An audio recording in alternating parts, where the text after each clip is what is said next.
Does FedEx pay for my fuel? Another great question, Jay. The short answer is no. You pay for your fuel. Let's talk about it. Many ISPs believe that FedEx reimburses for fuel expense. This is not exactly the case. Operational expenses such as fuel are baked into major components of the contract, such as the fixed weekly service charge. The confusion comes from something called the fuel surcharge, which is, in fact, a payment for fuel. However, it is not intended to be a reimbursement. At Aegis Routes, we like to think of it as a subsidy to help offset the price fluctuations related to this expense. No other operational expense varies so dramatically as fuel. It is not uncommon to see price fluctuations of 50% or more over a period of just months. The fuel surcharge helps to smooth the effects of the pricing volatility of this essential commodity. Let's take a closer look at the fuel surcharge. There are two more things that you should know.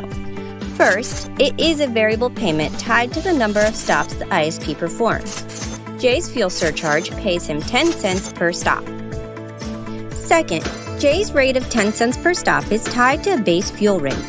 His base fuel rate is $3.91 per gallon. If the price of fuel rises, so does Jay's fuel surcharge rate of 10 cents per stop.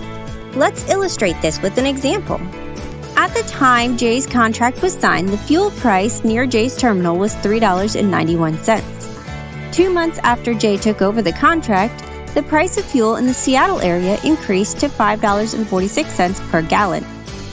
Jay's fuel surcharge of 10 cents per stop rose with the price of fuel to 14 cents per stop. Perhaps you noticed that his rate rose proportionally with the price of fuel, in this case by 40% each. The opposite is also true. If the price of fuel falls below the base rate, then Jay's surcharge rate will fall below 10 cents per stop to the same degree. Please note that the fuel base rate can be found at the end of any weekly charge statement. To summarize, while the fuel surcharge is a payment related to fuel, it is not a reimbursement. Jay's contract should account for the difficulty measured in expenses to service his territory. Stay tuned for our next video about peak season surge payments.